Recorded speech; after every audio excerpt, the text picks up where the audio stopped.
Good morning, Z members. Hey, I'm going to discuss one more time, since we've got a lot of new members on charger forums, about jacking up or getting your charger up high enough to get underneath these things and work on them. It's a constant question all the time, so I'm going to just go over it again and probably post it up later on today. But one way to do it, what I do, I've made me these 2x6s right here. I've stacked them up, staggered them, and I drive up on them, because this is about as high as you can get if you drive forward or backwards on them. Excuse me, if you've got an SRT, because it'll hit on your front chin or it'll hit on your skirt right here. So I drive it up on those things, and then what I do, I take this socket right here. It's 1 inch. I place it in that little holder on that jack right there. Gosh darn, pollen is bad today.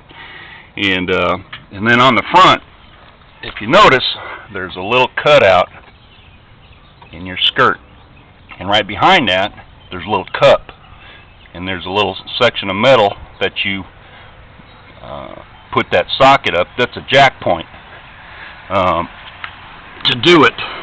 So what I do is I jack it up right up there. You can see that metal right there.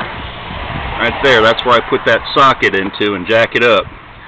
And side by side. It's not that bad. It don't take me but about 5 minutes, if that.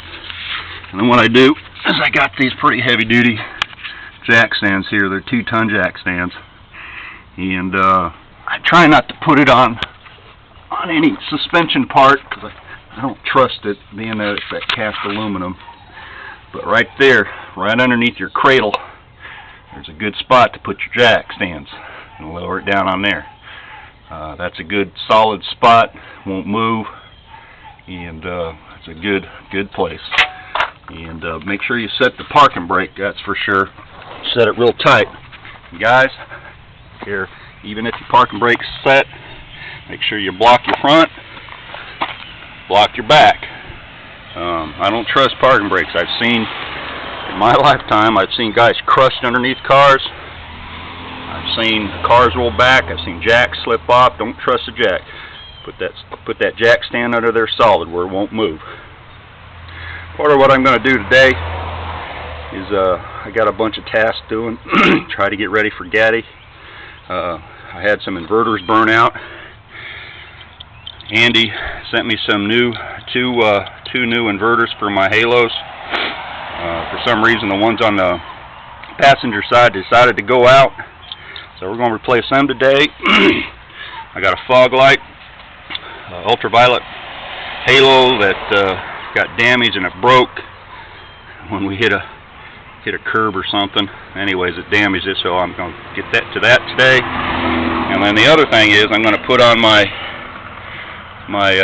underneath that strut that goes across to underneath the pipes. I had those billy boats put on back in December, and that big 3-inch pipe, it's just not enough room for that stock one. So I'm going to finally get to this today. The other thing I'm going to do, wasn't happy with how these pipes went together. They kind of sag like in the center where they make that connection. So I'm going to loosen all the bolts up at the headers, keep this jack it up there so that pipe sits level, parallel to the underneath of the car, and then retighten them down. See if that works. If that don't work, I'll go to plan B, whatever that may be. The other thing I'm going to do today, and this will make Jason happy, Chambers. Well, I'm going to finally put on my killer glass. I've had this thing for about 6 months or so on a group buy. So Jason, we're going to finally get it put on, and we'll take some pics of it and post it to your post. But don't mind the dirty pollen engine out here. This whole North Alabama is just awful in this yellow pollen. So anyways, that's the events of the day. That's how I jack up. That's one way. It isn't the way, but it is a way of jacking up your car, getting it up high enough so you can work underneath of it. And you can use that same method, except I put that jack underneath the rear pumpkin, or the rear end, to jack it all up at once, and you can there's good spots in the back, in the rear, to put your jack stands if you want the whole car up. I'd say you could probably do it in less than 30 minutes, if that. Get the whole car up if you got good jack stands, level place to do it. So, anyways, y'all have a good day, and we'll talk to y'all later. Burke Dad Hemi, Charger Z, we're out of here. Bye.